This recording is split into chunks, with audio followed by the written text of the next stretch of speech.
মানুষকে যখন নসিহত করতে হয় এভাবে মায়া মহাব্বত নম্র ভাষায় কোমল ভাষায় নসিহত করতে হয়। সুবহানাল্লাহ বলেন।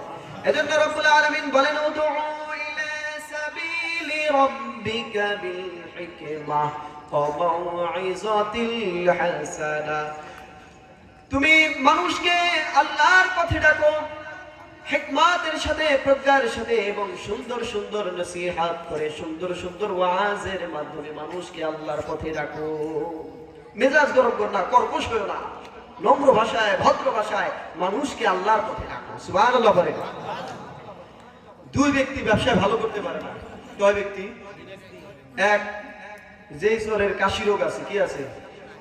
দুই নাম্বার, যেই পীর সাহেবের মেজাজ গরম, তারা জীবনে ব্যবসায় ভালো করতে পারবে? চোর যদি চুরি করতে যায় কাশে, তাহলে ওই চোর গেরস্তালারা কি করবে? দুইটা বাইন দেয়, উত্তম মাধ্যম দেবে। আর যেই পীরের মেজাজ গরম, ওই পীর আর জীবনে মুরিদ খুঁজা পাবে। এজন্য পীর সাহেব দ্বারা মেজাজ নরম করতে হয়, মানুষকে উপদেশ করতে হয় নম্র ভাষায়, ভদ্র ভাষায়, শালীন ভাষায়, কোমল ভাষায়। সুবহানাল্লাহ বলেন। বিশ্বনবীকে আল্লাহ বলেন ফাবিমা রাহমাতিন মিনাল্লাহি লিনতা লাহুম ওয়ালাউ কুনতা ফাযযান গালিযাল কলবি লানফাদ্দু মিন হাওলিক। সুবহানাল্লাহ বলেন। 159 নম্বর আয়াতে আল্লাহ তাআলা বলেন, ওগো আল্লাহর নবী, ওগো আল্লাহর নবী, যদি আপনি নম্র ভাষার অধিকারী না হতেন, কোমল হৃদয়ের অধিকারী না হতেন, যদি আপনি মিষ্টভাষী না হতেন, যদি আপনি কর্কশ ভাষী কঠোর হৃদয়ের হতেন, তাহলে মানুষজন আপনার কাছে চাপতো না। নবী, আপনি নম্র ভাষা অধিকারী, নরম হৃদয়ের, নম্র হৃদয়ের, কোমল হৃদয়ের, এজন্য মানুষ আপনার কাছে আসে, মানুষ আপনার কথা শুনে। সুবহানাল্লাহ। আমাদের নবীজি ছিলেন সবচেয়ে মিষ্টভাষী। সুবহানাল্লাহ বলে। সবচাইতে নরম মেজাজে, কোমল হৃদয়ে তিনি মানুষের ব্যথা যন্ত্রণা দূর করে দিতেন। সুবহানাল্লাহ বলে। তার কাছে মানুষ এসে কথা শুনলে তাদের হৃদয়টা ঠান্ডা হয়ে যেত, তাদের অন্তরটা গলে যেত, তাদের হৃদয়ে প্রশান্তি লাভ করত। সুবহানাল্লাহ বলে।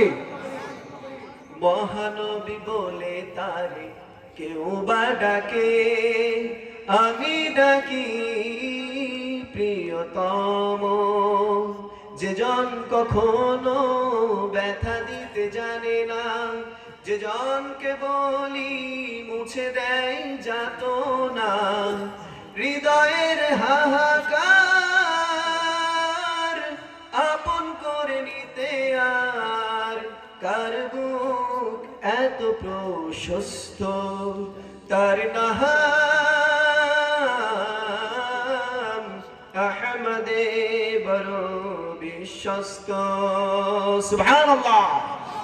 নবীজির হৃদয় ছিল বিশ্বস্ত, মানুষ তার কাছে সে মনের কথাগুলো বলতো, নবীজির কথা শুনে, মিষ্টি ভাষা শুনে মানুষের হৃদয়টা গলে যেত। সুবহানাল্লাহ।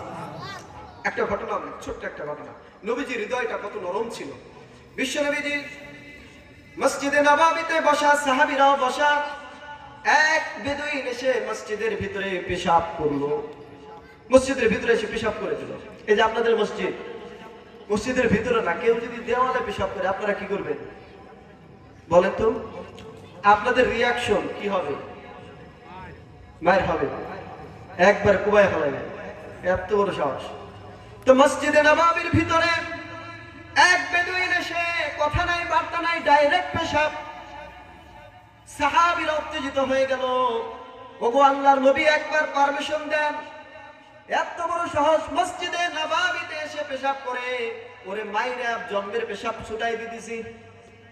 নবীজি বলেন, সাহাবীরা কুল ডাউন, শান্ত হও, কন্ট্রোল ইয়োরসেলফ, শান্ত হয়ে যাও, শান্ত হও, ওকে পেশাব করতে দাও, আনলোড করতে দাও, পেশাব করো, ডিস্টার্ব করো না, ডিস্টার্ব করলে অসুবিধা হবে।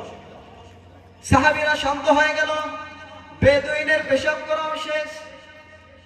আল্লাহর নবীজি তাকে কাছে ডাকলেন, ভাই এদিকে আসো, এই যে তুমি এই জায়গাটায় পেশাব করলে, এই জায়গাটা পেশাব করার জায়গা না, এই জায়গা হচ্ছে আল্লাহর ঘর, মসজিদ, এখানে আমরা ইবাদত করি, আল্লাহর গোলামি করি, এই জায়গা পেশাব করার জায়গা না।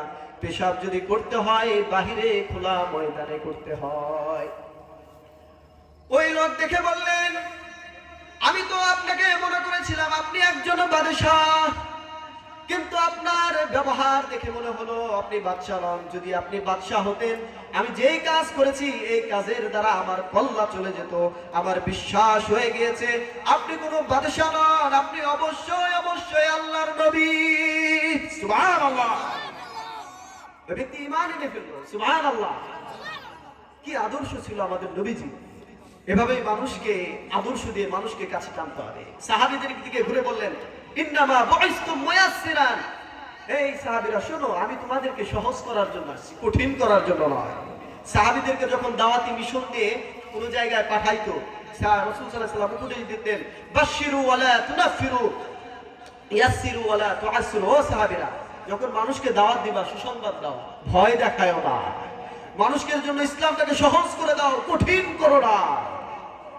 এজন্য মানুষকে সুসংবাদ দিয়ে ইসলামের দিকে ডাকতে হবে। কথায় কথায় জাহান্নাম বলা যাবে না। যদি বলে এটা করলে জাহান্নাম, ওইটা করলে জাহান্নাম, ওইটা করলে জাহান্নাম, তার ওই ব্যক্তি বলবো আমিও ওই ইসলামে নাই। এত জায়গায় জায়গায় যদি জাহান্নামে যাওয়া লাগে তাহলে আর ইসলাম পালন করবে। সুসংবাদ দিতে হবে, এইটা করলে এই লাভ, এইটা করলে এই সুসংবাদ আছে, এই সুসংবাদ আছে। পারবো তো ইনশাআল্লাহ।